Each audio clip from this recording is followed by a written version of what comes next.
Last year at Gamescom, Supermassive announced that they were teaming up with publisher Bandai Namco to create the Dark Pictures Anthology, a series of small standalone games that would each focus on a different subgenre of horror.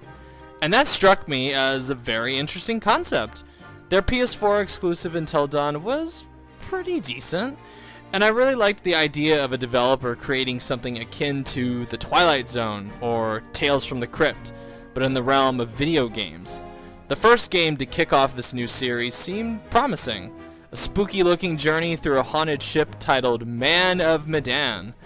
I've been looking forward to this, and I was eager to see how Supermassive would evolve and improve upon the groundwork laid out in Until Dawn. Unfortunately, Man of Medan sucks donkey dick. Everything about this game is deeply flawed in some way or another. The gameplay is hampered by stiff tank controls that make the simple act of walking from one room to another a goddamn pain in the ass. The button prompts that are crucial for saving a character from death are sometimes unresponsive, which can lead to frustrating instances of the game cheating you out of a win, and potentially getting the character you like killed. But that's implying that these characters are likable to begin with. One of my biggest problems with Man of Medan is that the playable characters are either devoid of an engaging personality or thoroughly unlikable.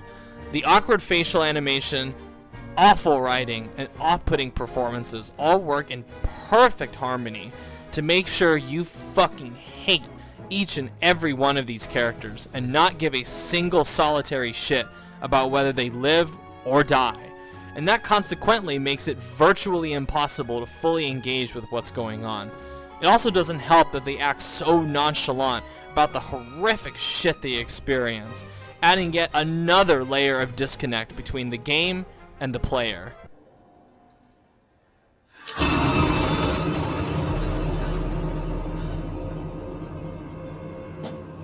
Certainly crack, dude. Keep it together. The cool thing about horror is that bad acting isn't necessarily a deal breaker. Sometimes odd, unconventional delivery of dialogue can add to the material's atmosphere and sense that something isn't quite right. I'm sorry. I No, was it's just... okay. I didn't mean to scare you. I'm kind of lost. Lost? It can even complement the campy tone that the game is going for. Where's everyone going? Bingo? But the performances here do neither of these things. They're just so aggressively terrible, without any of the humor or psychological horror undercurrent to make them even remotely tolerable. We're just out here to fucking hang, cool out, and kick it. What the fuck are you talking about? Let's just kick it and be legends, man. Fuck no. Yeah, you said it. Fubar and then some. Water virgin. Nice. Hey, we're gonna pop your cherry. Together. Gonna be gentle. It doesn't help either that Man of Medan plays like baby's first horror game.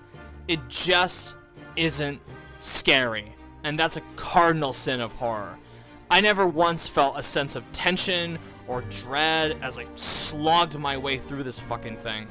I'm not even joking when I say that I've seen Thomas the Tank Engine episodes that were more disturbing and scarier than anything in Man of Medan. The only thing that got my heart briefly going was the abundance, and I'm talking abundance, of cheap, laughably predictable jump scares. This game uses every trick in the book to startle you.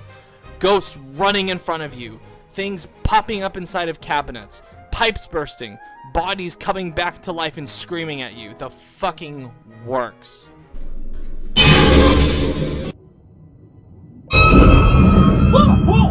And then its eyes bulge out and screams. It gets so silly that they even have blood come out of a toilet as a jump scare. Woo! Spooky! Let's find out if there's a zombie in here. Zombie's gonna come out of the toilet. Give me a fucking break.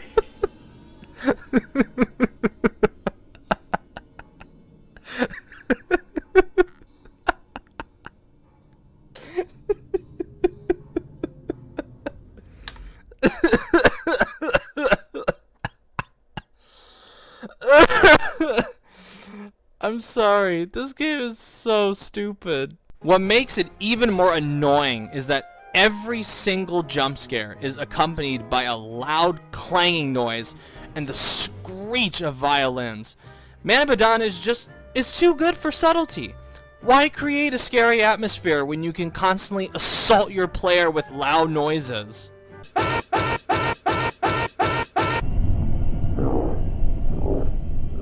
By the time this boring-ass game finally shows signs that it might be heading somewhere interesting, it just abruptly stops. It just ends. The writers seem to have gotten bored of their own crappy material and created a nothing burger of an ending that has to be seen to be believed.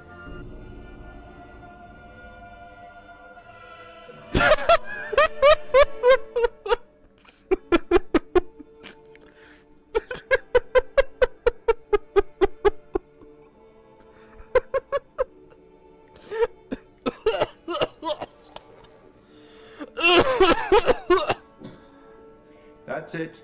Game over. Oh You're my done. god. For now, at least. That was We'll awful. always try again. See if you can't do better No, next time no around. thank you. I'm done. Medan is unimaginative, dull, devoid of scares, and a complete waste of time. Unlike past choose-your-own-adventure games such as Telltale's The Walking Dead and Don't Nod's original season of Life is Strange, I had very little desire to go back and play through it again to see what I miss. To me, that is a sign of a failure in this genre. I find it very appropriate that the next game in this series is titled Little Hope, because unless Supermassive pulls off a damn miracle, Little Hope is exactly what I have for the Dark Pictures anthology. As Gordon Ramsay once aptly said, I like the idea, but the execution sucked.